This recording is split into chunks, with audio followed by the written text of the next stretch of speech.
Our report is about the lesson 4, the people and place of art. Topic 1, the people of art. Art is the province of every human being.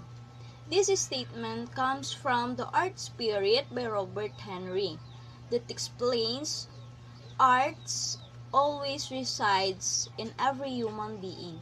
Whoever we are, there are some areas deepens in ourselves which is connected in arts. Whatever we do or which career we choose to take, we can always be creative in our own way. Being a Filipino, we are just normally creative. Palaging sinasabi na lumalabas ang pagiging maparaan.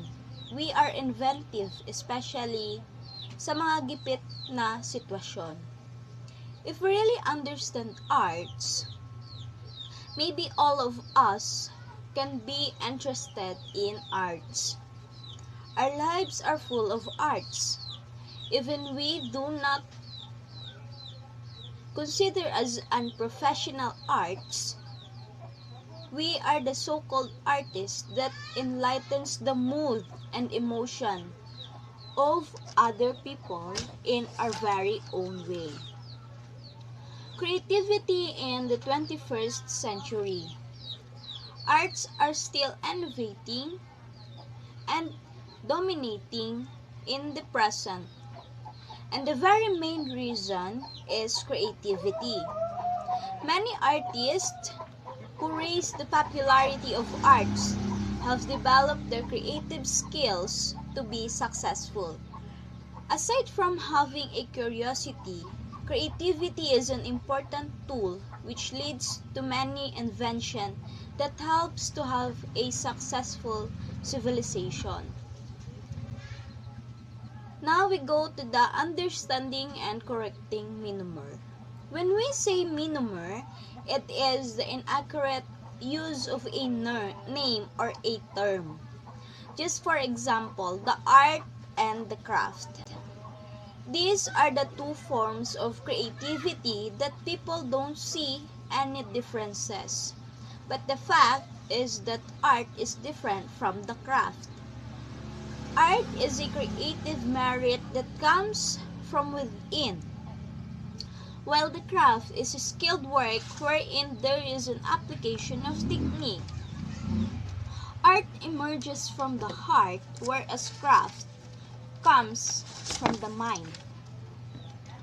Arts includes painting, photography, sculpture, architecture. It is an open-ended, unstructured form of work that cannot be reproducible. The great example for this is the famous painting of Leonardo da Vinci, the Mona Lisa. The craft includes carving, weaving, molding, and it has tangible form and serve human purposes. Now let's proceed to the artist and the artisan. Like the arts and craft, many people juxtapose these two terms as they see it the same. But the mere fact is, artist has a big difference from the artisan. The artist defined as an art practitioner. They do arts and they produce indirectly and functional arts using their imagination and skills. Many artists are self-taught or the so-called folk artists because they are not educated in traditional artistic method. Artists are the painter, the sculptor, choreographer, dancer, poet, musician. While the artisan is the craftsman. They are the carpenter, carver, weaver, and the like who produces directly functional arts. Artisan crafts anything that makes our life easier. Their work are useful and essential in our daily lives. Artist is doing arts, and artisan do crafts. They are two same form of art but literally different from one another.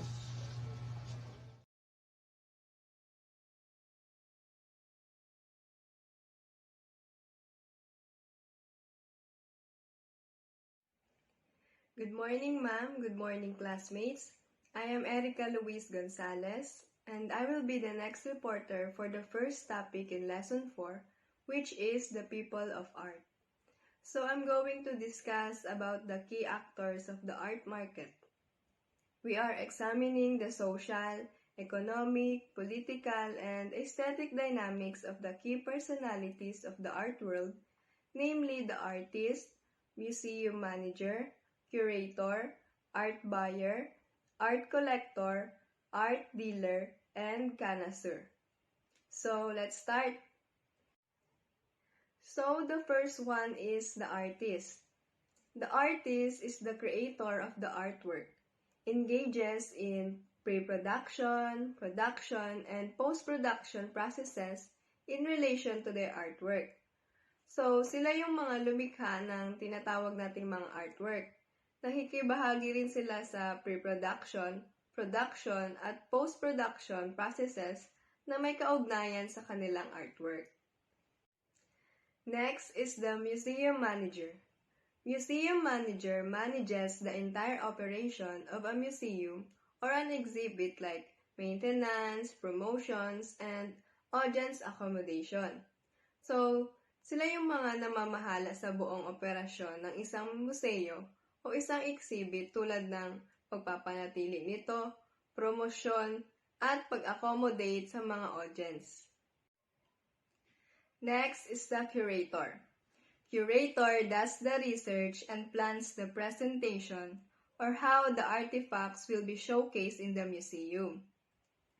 The role of the curator is more of the interpretation and development of artworks or the collections through establishing the significance, relationship, and relevance of these materials.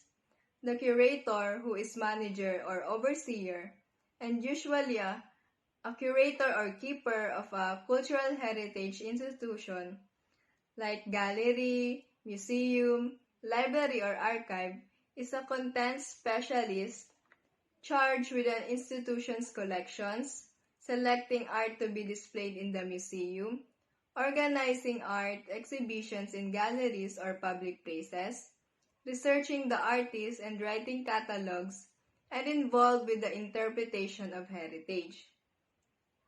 So sila naman yung nagsasaliksik at nagpaplano ng presentasyon o kung paano ipapakita ang mga artifact o artwork sa museo.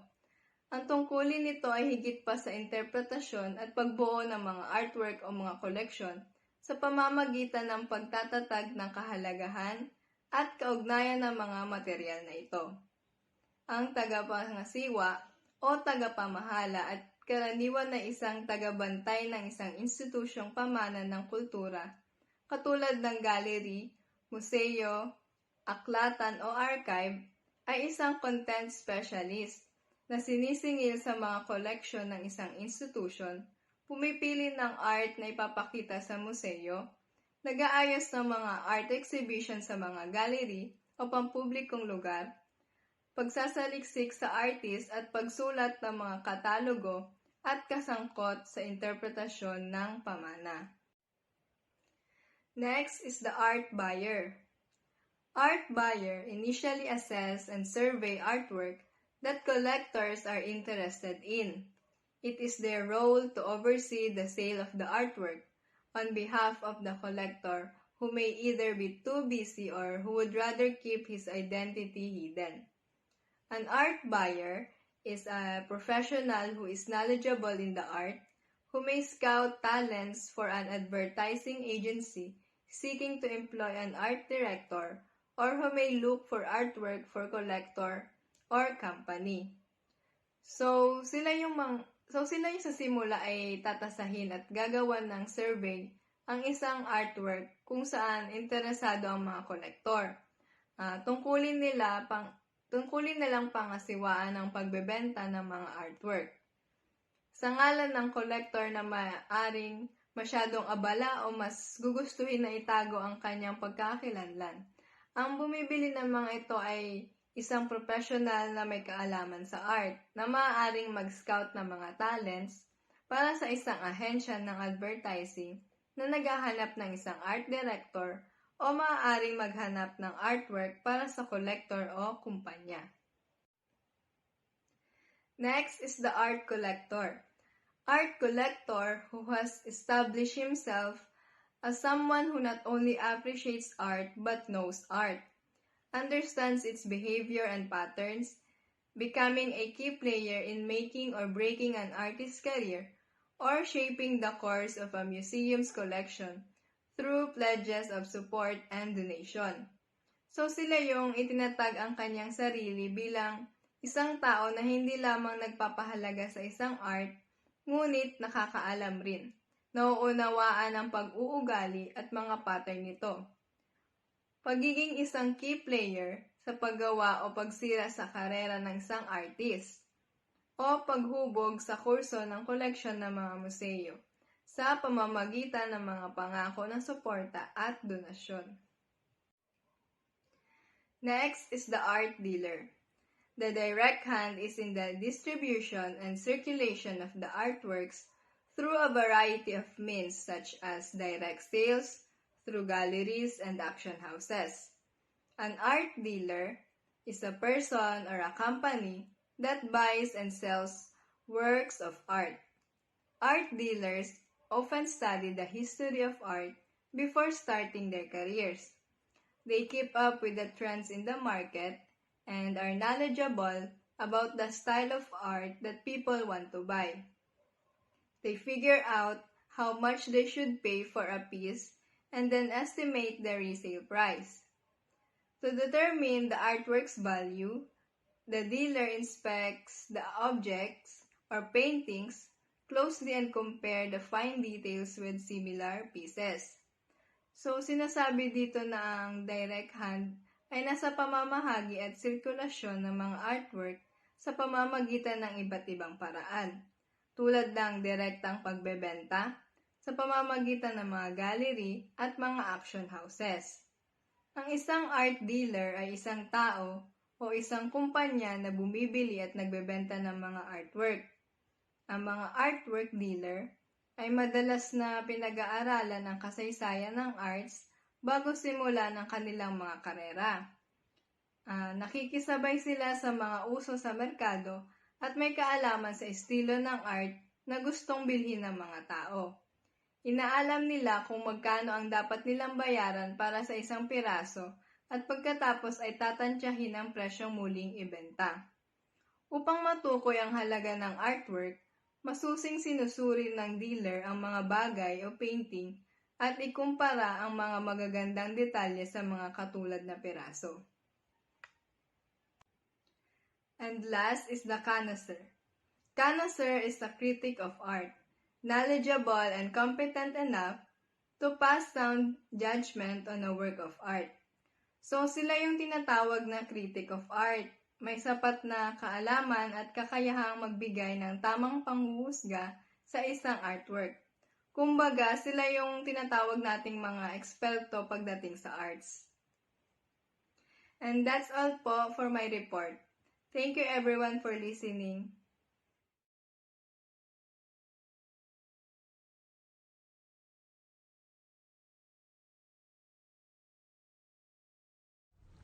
The creative process. So Robert Fritz enumerated the steps in the creative process and said that creating is a skill that can be learned or developed. Like any other skill, we learn by practice and hands-on experience. We can learn to create by creating. So Fritz presented the 5 stages in the creative process. The first one in the creative process is the conceive the result you want to create. So you have to think an idea on what you wanted to create. Take strategic actions for you to start. So malawak ang isip ng tao. So sa isip mo pa lang, pwede ka na makabuo ng idea kung ano yung gusto mong gawin. So you have to run your imagination to have an outcome or result sa tinatawag. Dapat na-imagine mo kung ano yung gagawin mo at kung ano yung magiging resulta ng gawa mo. This does not close the door to improvisation. Things will of course change on the path towards the final product, but as Fritz says, creators start at the end. They have a vision for what they want to bring into existence. So visualize what you wanted to create in as much detail as possible. It also helps to write down the time frame in which you want to create your vision. This will impose a sense of urgency on your creation. A painter doesn't approach an empty canvas without an idea of the image he or she would like to bring into existence. The second one, know what currently exists. It is difficult to create something original in any area of knowledge without being aware of what is being done in that area. If you are going to create something, you need to know what exists currently so you can change it into a final product. The ability to objectively view reality is something that you can learn and then practice for your entire life. The third one is take action. Having a wonderful idea or vision is not enough. You have to do something to make it real. Fritz tells that creating is a process of learning. You learn what works and what does not work through action. Trial and error will either get you closer to your goal or farther away. Over time, you'll come to instinctually know what actions will work best to create. The fourth one is develop your creativity. Every new creation gives you fresh thoughts and knowledge of your creative process. Only you have the authority to recognize and confirm that a certain of yours is complete. When you bestow this acknowledgement on your creation, you enable the very special energy of completion to be released. Each new creation gives you added experience and knowledge of your own creative process. Number 5, learn the rhythms of the creative process. So in this stage, there are 3 fundamental stages in every creative process, and these are germination, assimilation, and completion.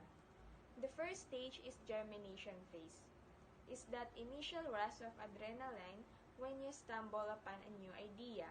It's a wonderful feeling of excitement and inspiration. The phase where you tell everyone who will listen about your idea. This stage is characterized with a burst of energy, and what can happen for some people is that when this feeling dwindles is that they think that the project is no longer important because it no longer excites them. This is a big mistake, as the germination stage is only the beginning of your creation. So use the positive energy that arises here and direct it towards acting and taking the first steps. The second stage is the assimilation phase. It's where your concept or idea becomes a part of you. You live with your visualization, and it colors every action and experiment you take to try and create it. The rush of initial adrenaline has faded, but the connection to your idea is deeper. It's that deep connection that fuels the creative process. Fritz summarized, during the assimilation stage, you are internalizing the vision, making it part of yourself. You begin to have insights, ideas, connections, and added momentum. Your creation begins to take shape. It becomes more and more tangible. This stage can feel awkward because there is a gap between where you want to be and where you are. Persevere and commit to doing what is necessary to develop. Visualize and remind yourself of end results often when feeling disheartened. Stage of the creative process is completion, which in its simplest form means finishing your creation and bringing it to the reality. There are people who never finish what they begin. Completion is also about learning to live with your new creation. Some people feel uncomfortable with having what they want. Similarly, there are artists who want to become self-sufficient and famous for their work, but they aren't willing to do. Therefore, they aren't able to receive what they want. In the completion stage, you should complete your creation. Acknowledge what you have created and then let it go and flourish it in the world. As you begin to create things today, you will become better at creating things tomorrow. Only through creating can you learn your own creative process, giving you additional experience and knowledge each time you create. Over time, You'll get better at envisioning exactly what is you want to create, and then bringing those results into the world. The creative process takes time to learn. In fact, it's a lifelong journey. But as you keep at it, you'll gain momentum and improve. The creative process is not magic. It can be learned, practiced, and potentially mastered with enough perseverance.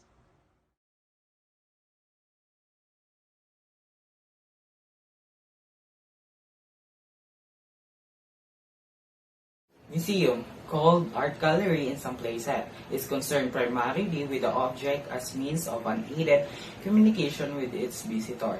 Museum, institution dedicated in preserving and interpreting the primary tangible evidence of humankind and environment. The word museum has a classical origin. In its Greek form, museion, it means seat of muses and designated to philosophical institution or a place of contemplation. Museum is an institution that preserves and interprets the material evidence of humankind, human activity, and natural world. Museums have a long and varied history, aspiring from what may be innate human desire to collect and interpret and having a discernible origin in a large collection built up by individuals and groups before the modern era. The predominant role of museums are the mandated to fulfill is the display of artwork for the education of the public and appreciation of this object only, both in isolation as part of collection and wider narrative rendered by its inclusion, exhibition, or formed by museum programming. Types of museum. Given their diverse origin, varying philosophies, and different roles in societies, museums do not lend themselves to a rigid classification. Certain museums for a specialist audience. For example, children, societies, universities, or schools. Some have a particular responsibility for a defined geographic area such as city or region. Other museums, especially one where primary ethos and nationalist, religious, or political may offer unusual perspective, resulting in alternative interpretation of artistic, historical, or scientific collection. General Museum. General Museum holds collection in more than one subject and therefore sometimes known as the multidisciplinary or interdisciplinary museum. Many were be founded in 18th, 19th, and earliest century. Most originated in an early private collection and reflected the encyclopedic spirit of the times. Natural History and Natural Science Museum. Museum of Natural History and Natural Science are concerned with the natural world. Their collection may contain specimens of bird, mammal, insect, plant, rock, mineral, and fossils. Science and Technology Museum. Museum of Science and Technology are concerned with the development and application of scientific ideas and instruments. History Museum. The term History Museum is often used for a wide variety of museums where a collection are amassed and most cases are presented to give a chronological perspective because of encompassing nature of history. Museum of this type may well hold so many objects, arts, science that they would more properly call general museum. Art Museum. The Art Museum is called an art gallery in some places. It is concerned primarily with the object as means of unaided communication with its visitor. Virtual Museum. A virtual museum is a collection of digitally recorded image, sound file, text, document, and other data of historical, scientific, or cultural interest that are accessed through electronic media.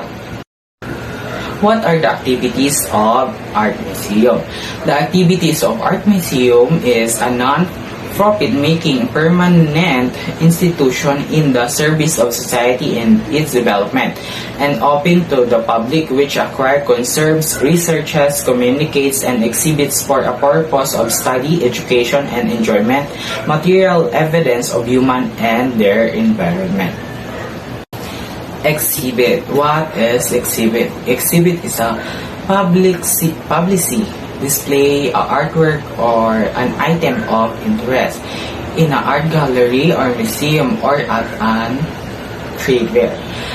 Exhibit is subjective to a member of a public with a vague artistic interest. An art exhibition might make a list of places to visit on a rainy day. Alternatively, to an artist, an exhibition could be defining a point of their career.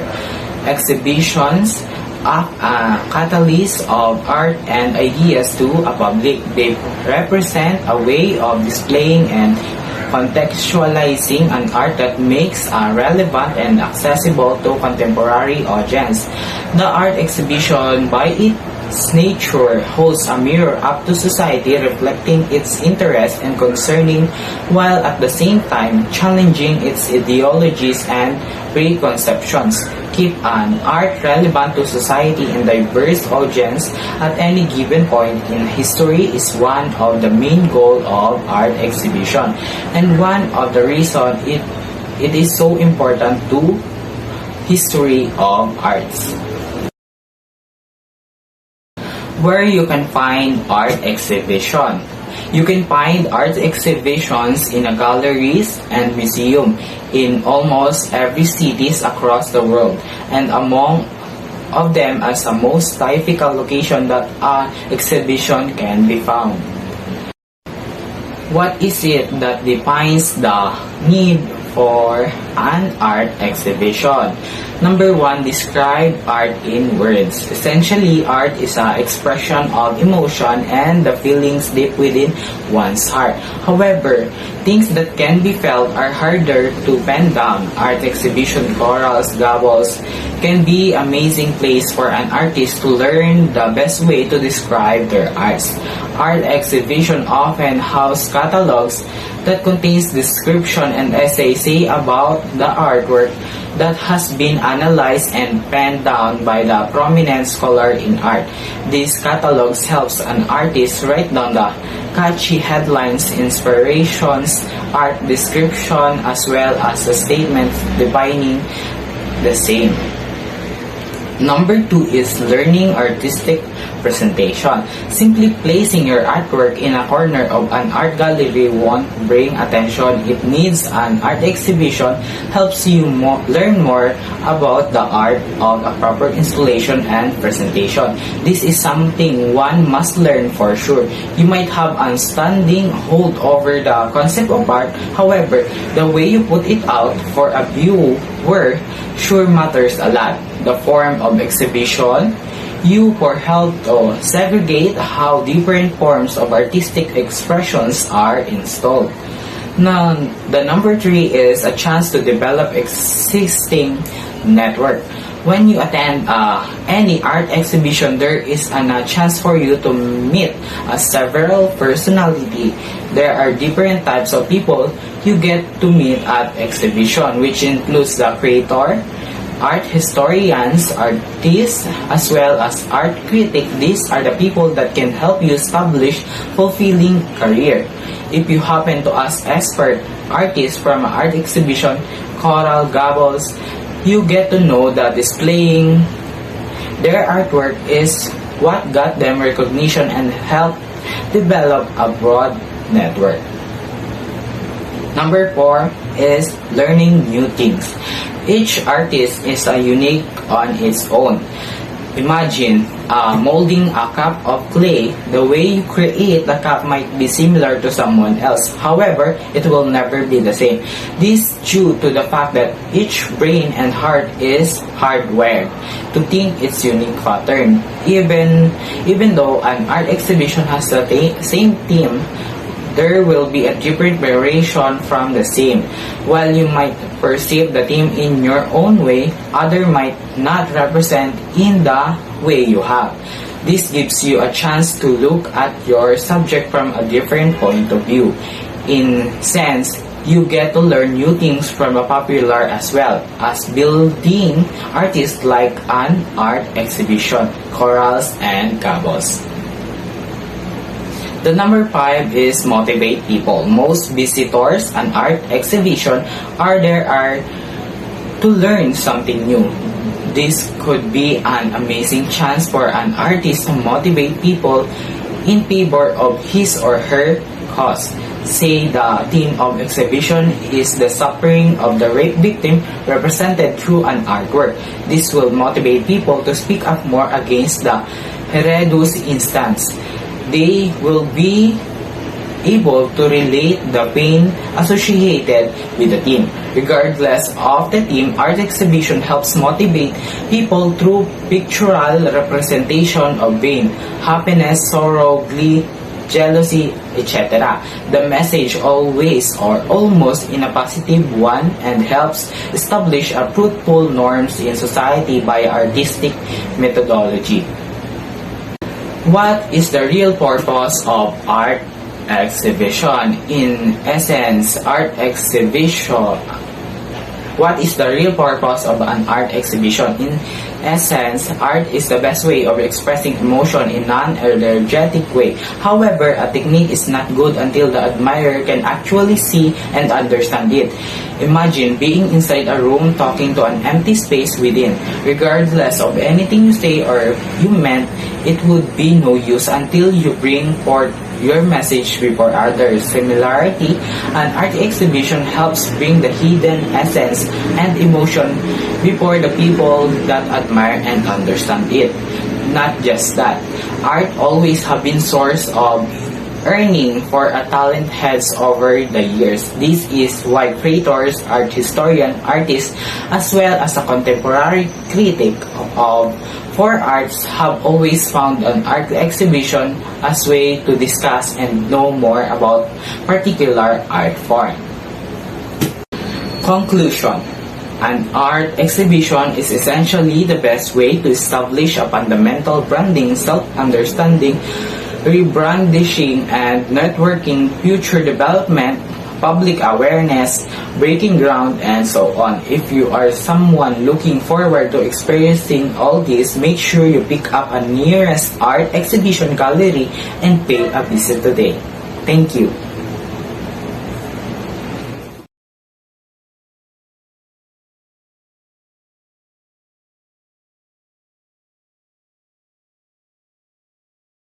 Good morning, ma'am. Good morning, classmate. I am John Paul Ordo, and now I'm going to report the topic 3, which is awards and citation. And first, we have a Gawad Manlilikha ng Bayan awardees in order to honor artists of indigenous and traditional forms of art.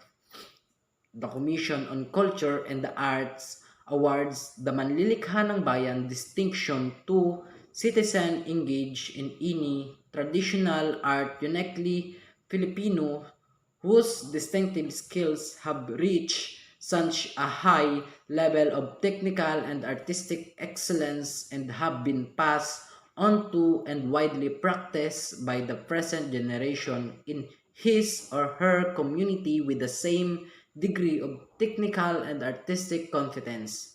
By NCC 8 2015 as cited in Kaslib et al. 2018. The gawad sa Manlilikha ng Bayan awardees include Ginaw Bilog or Hinunuo Ambahan Practitioner. So, what is Ambahan?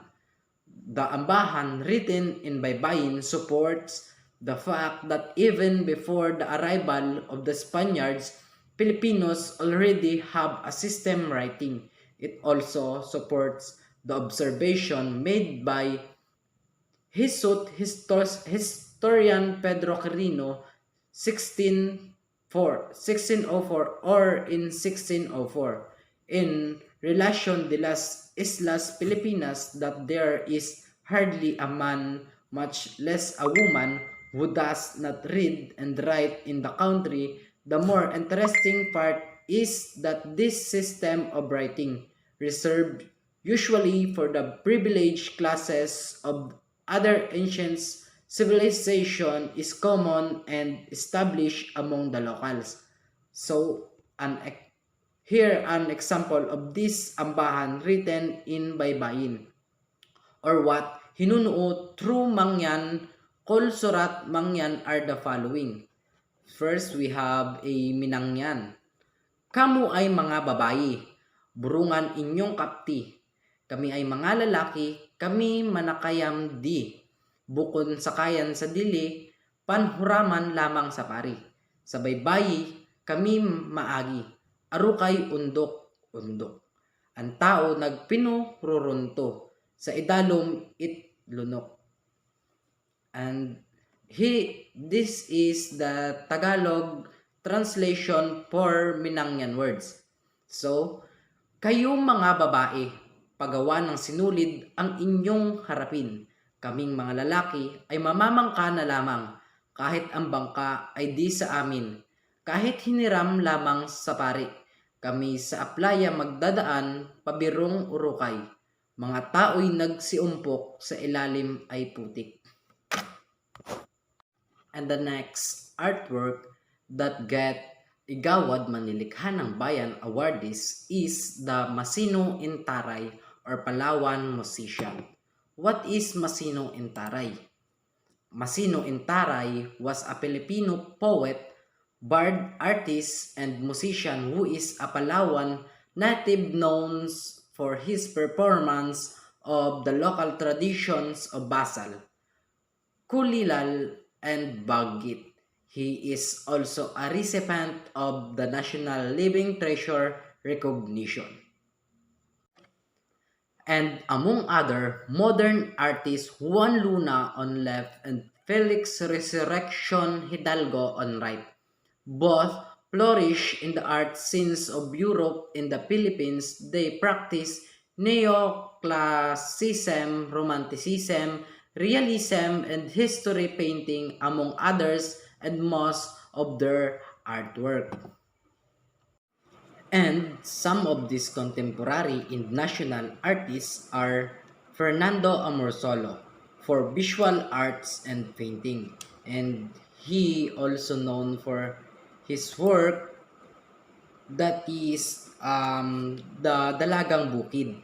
Fernando Amorsolo is received multiple accolades, including a UNESCO Gold Medal of Recognition, a Rizal Pro Patria Award from the Far Eastern University, and Agawad CCP para sa Sining Award from the Cultural Center of the Philippines.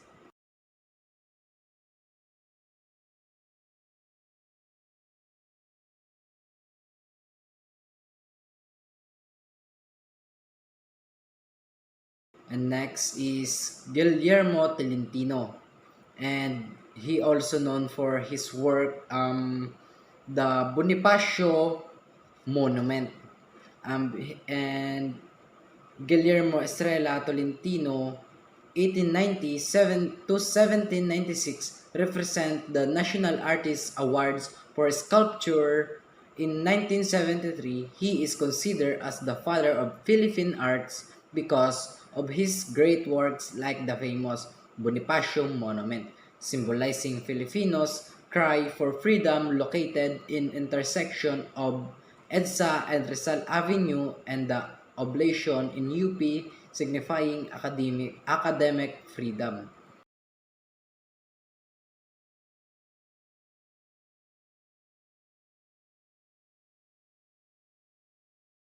And next is Lino Broca. And he also known for his work Tinimbang Ka Ngunit Kulang.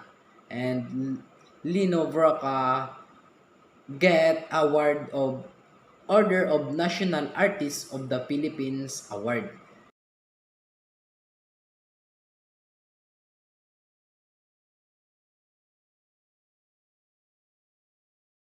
We have Kidlat Tahimik, and he also known for his work Turumba, and his award is the first 27th Berlin International Film Festival International Critics Award Perfume Nightmare 1977. And next is Mannheim Film Festival Top Cash Award Turumba 1981. Next award is Fukuoka Asian Culture Prize Laureate Arts and Culture Prize on 2012. Next is Berlin Film Festival Caligari Award Balikbayan Number 1 Memories of Overdevelopment Redux 3rd 2015. Next award he get is Friends Clause Laureate on 2018-11.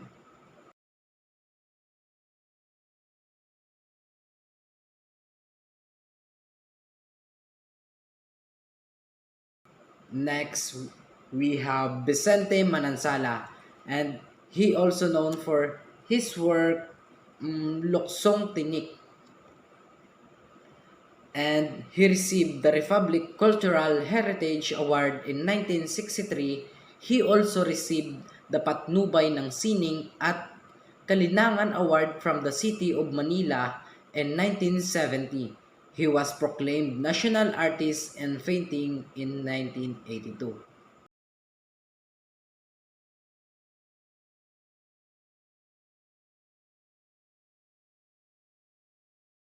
Benedicto Cabrera, and his work is the Waiting for the Monsoon, and he get the award of National Artist of the Philippines for visual arts and painting in 2006.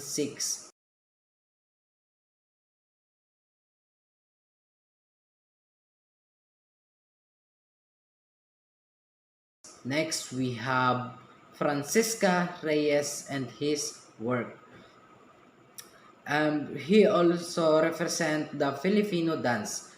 Francisca Reyes Aquino, born in March 9, 1899, November 21, 1983, was a Filipino folk dancer and academic noted for her research on Philippine folk dance. She is recipient of the Republic Award of Merit and the Ramon Magsaysay Award, and is a designated national artist of the Philippines for dance.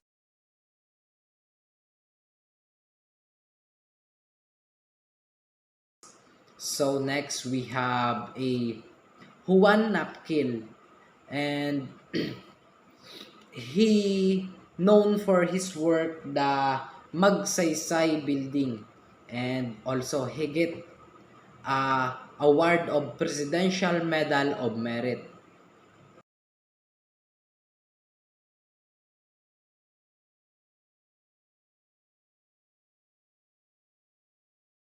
Ayun lang po.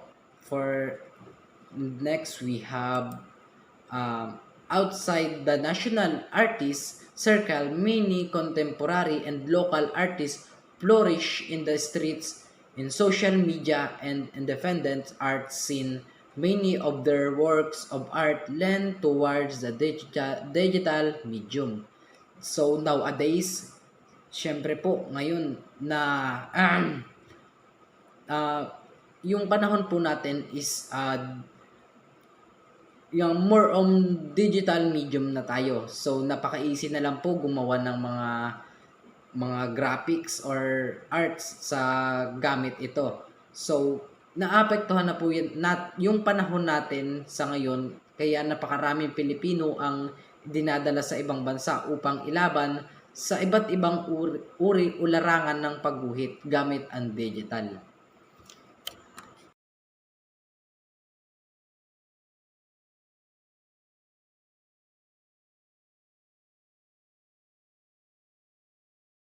As a commodity. Art as a commodity is a very confusing subject and an almost contradicting ideologies, considering that when we think of art, one of the things that comes to our mind is its aesthetic, spiritual, and transcendental qualities. There's just something pure about art. Whenever we imagine it, somehow, in some way, it instigates inspiration within us, the need to create. And yet, artwork remain a product in a marker. Even if we take a trip to our history, despite the constant shift in a market trend, there is never-ending demand for art in our society, no matter what form it is. This idea that art is a commodity makes many of us question if the intention of the artist behind their creation is really genuine. Just take a look at this piece. This is Salvator Mundi, or the Savior of the World, created by the famous Renaissance artist Leonardo da Vinci. This 500-year-old painting is by far the most expensive artwork ever sold at auction. It was sold at Christie's for a whopping price of 450.3 million US dollar back in 2017. And if we convert this amount to a Philippine peso, it roughly around 23 trillion. Another example of an artwork that was sold for a very steep price is The Bridge by the minimalist artist Robert Ryman. In an auction in 2015, this seemingly blank white canvas was sold for 20.6 million US dollar. Here in the Philippines, we also have a piece that follows this kind reputation. Actually, we have many of them, but in particular piece is Kaning Tutong that was created by a Manny Montalebano, was sold for 90,000 at an art fair this 2020. All this begs the question why art is a commodity and why it is so expensive. This makes sense because, as we tackled in our previous topic, by the end of the day, the only thing we can benefit mostly from the art is its aesthetic aspect, right? From the realistic point of view, artwork have no particular use. They just dare to be displayed, to be admired, and to be speculated upon. The narrative that money has nothing to do with the art and that artists made art to profit is really contradicting each other. So how did it happen that we as a community still consider art as a commodity?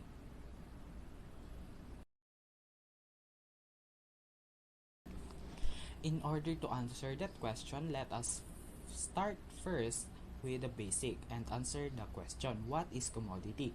Commodity as a conceptualized by Karl Marx in his book Das Kapital 1867 as cited in Walker 1987, commodities are the article of the utility.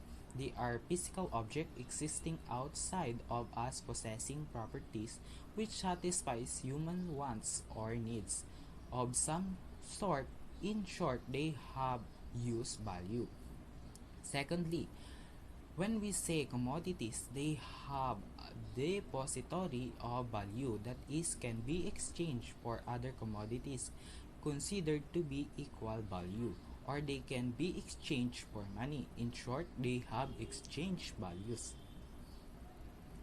Following this concept, art is considered as commodity because 1. Artwork can satisfy the needs and wants of considerable percentage of human population, and 2. They have exchange value because there are people who are willing to pay any amount to acquire a piece of art. Another, this is that according to Walker, most of the artwork produced by a professional artist within the context of Western economic system become commodities once they leave the artist's studio and are sold to collectors and museum via dealer art gallery system of marketing and distribution. According to Walker, it is generally assumed that when artists make art, they are motivated by the highest deals, such as their inner necessity, self-expression, the desire to comment politically, and more. Hence, they are not expected to admit that I did this for the money. Nonetheless, artists have to eat, and therefore making money from art may be one reasonable motive for producing it. Walker, 1987. So, why are artwork not cheap or free? There are many things that affects the price of art, but mainly it's because we live in the world that nothing is free, especially when you are trying to create something out of nothing. If you are an aspiring artist who wants to make mark in the art community, you will have to of course make a lot of expensive investment. And many of us often forget that like any other careers, art also requires investment in order for a person to hone their talents and skills. If you want more qualities, then spend in order to attain your desired product. 1. Art tools are expensive. 2. Art education is also expensive. Art takes time and effort. People often forget that artists are also human. They have bills to pay. They have to earn to provide their basic needs. So it's only understandable that they have to make money out of their work. And there's really no crime by having money as a motive to produce art as long as a buyer and a collector are willing to pay for it.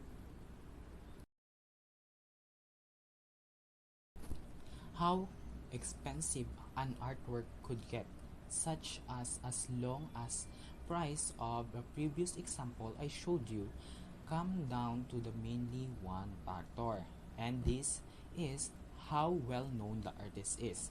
Like in the business, the reputation, influence, and the connection a person makes will ultimately dictate the value of their artwork in the market. While skills and talent also plays a crucial factor in making of a great artist, it is not entirely true that it is the only basic as why some artwork are so expensive, because if it is, how come there are some unknown artists around the world who are not given the same opportunities to sell their art for a higher amount? The historical value of a piece is also very important when it comes to pricing. However, one could argue that most of the time people only pay attention to those artworks from different time period that were created by a well-known artist. While this idea seems very pessimistic and may appear to downright depressing, there's really no use to deny that this is the reality of the world we are living in, because this principle does not only harness the role of the game of the art community, but also as well as in the other arenas of our society.